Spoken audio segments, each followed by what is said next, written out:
Michael!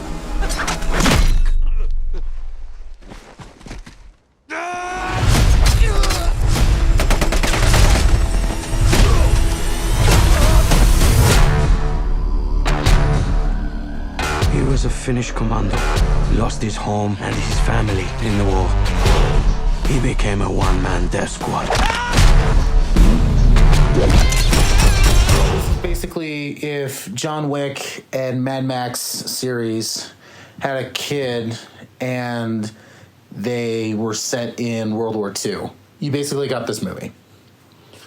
And that's actually not really a lie. And in fact, that's actually how I somewhat heard about this. Is I went and saw when I saw John Wick 4, they played the trailer for this because it was the same studio, it was Lionsgate. And one of the reviews that said for this, it was basically if John Wick was in Mad Max. And they're not wrong. So immediately from seeing the trailer, I knew, oh my God, I have to see this movie because this just looks awesome. And so when it first came out, I went out and saw it. So this movie's about a guy who basically has it's kind of, it follows the John Wick plot where you have this guy who, is retired from what he used to do, but you don't know what he used to be and what he used to do until, and people explain like, oh yeah, this is what he did. And that's kind of the same thing here. But in this case, this is a man who has basically, he was in the military, he was fighting in the war, and then he left to like fend for himself. He has his own dog, and he strikes gold one day, and then he realizes, well, the nearest bank is like hundreds of miles away. Well, nothing's going to stop me from getting money. So he starts going, and all of a sudden some Nazis show up and try to kill him, try to kill his dog, and try to take his gold. But of course, he's not going to take that. So he, kills him. And then a whole group of Nazis are like, we got to get this guy. So it becomes a point A to point B type film where it's like you have to get to from point A to point B, so you go your destination, but along the way you get stopped multiple times and then have to fight it out and then keep going. That's basically what this is. But overall, I enjoyed the film. I think it's quite fun. If you can look past the similarities of John Wick, mainly because it is like you have this guy who's kind of, you don't know about him at first, and then throughout the course of the movie you start realizing oh, he's actually not who he seems, and he had a past. It follows that same concept, which I think a lot of action films have done for the past couple years. I think ever since the first John Wick came out, a lot of films did it. Nobody somewhat did it. Violent Night somewhat did it. And this falls into that category. So unless you can get past it, you'll probably be going oh, so it's this again. But I will say about this one is that it feels very realistic at first, and then around the halfway point, there's some parts where I'm going okay, in actuality, this guy would be dead. I'm sorry, but he would be dead. And then that's when it just goes you know what, we don't care anymore. Let's go over the top. Let's just have fun. And to me personally, I have no problem with that. I've liked certain movies where they've been over the top, but they were over the top in the beginning of the film as well. So it was just like, all right, you know exactly what you're getting. Where with here, it was like we're being realistic at first, and then all of a sudden this guy's part of the Avengers, where it's like, oh, so he just can't really die. Like, oh, okay, all right, like, fine. So it kind of got like a little notches down because of that. But the big concern that I had, not concern, more problem that I had is that the film is 90 minutes long, so it's an hour and a half, but it felt very slow. Like it kind of did, where while I was watching it, I was going like, yeah, we should be wrapping up right now from the way this is. Like, I thought around the halfway point, I was thinking like, okay, we got about like 15, 20 minutes left. Like, this is the climax part. But in actuality, it was more like 40 minutes left of the film. So I'm thinking, oh, okay. Like, we still got a ways to go. So it even though it was 90 minutes, it was very slow paced at parts. But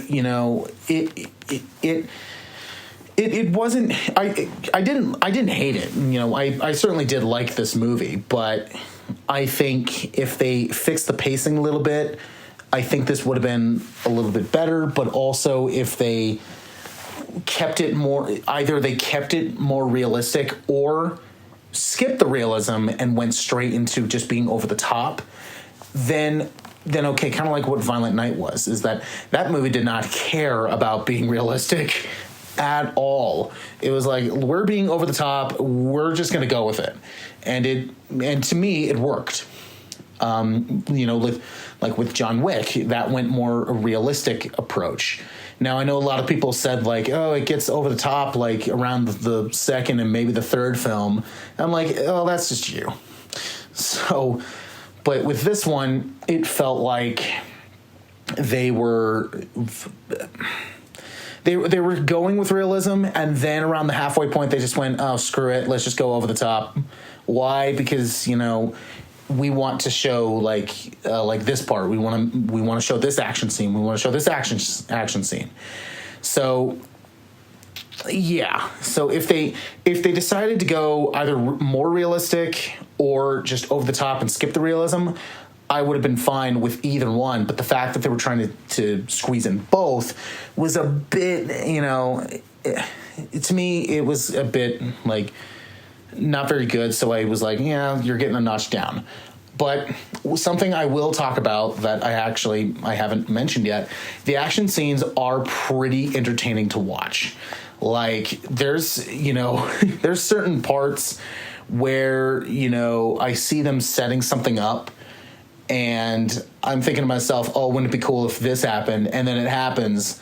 And also another thing about this movie is that this movie is very violent. Like, very violent. Like, it's, with John Wick, it's more of, like the realistic brutality of that. It's not necessarily that. It felt more like the violence of, I would have said Violent Night, where it started out getting like, okay, like, I see what you guys are going for. And then it just goes way over the top and then shows some gore. And it's like, oh, okay. Like, I wasn't expecting them to do this route. But okay, I guess this is what we're getting. So I did like that. And also there's a moment in the movie where the group of Nazis, they actually call the head, the high-ups of the Nazis, and they ask him, like, should we, pursue with this? Like, should we follow this guy and get his gold? And then after getting off the phone with them, they're like, no, turn back. I just got off the phone with the Nazis. Yeah, they want us to turn back and ignore this guy. Why? Because they just said just do it. So the fact, I mean, it's bad enough you being a Nazi, but the fact that the entire the entirety of them is going like, yeah, don't do this. Don't follow this guy. Maybe you should, be wiser with your choices.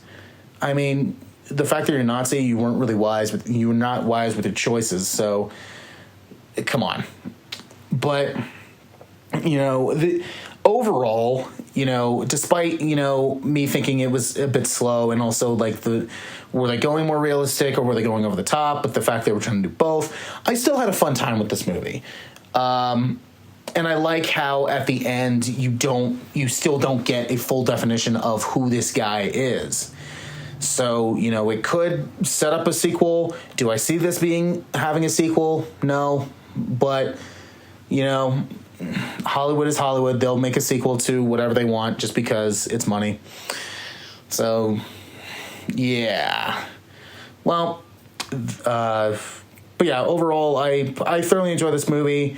And I think if you watch it and you get past like the John Wick similarities, I think you'll have a good time. So because I think you'll have a good time, I give this an average. So yeah, like I said, if you go into it with like grain of salt and it's basically, John Wick again, I thoroughly think you would have a good time watching this.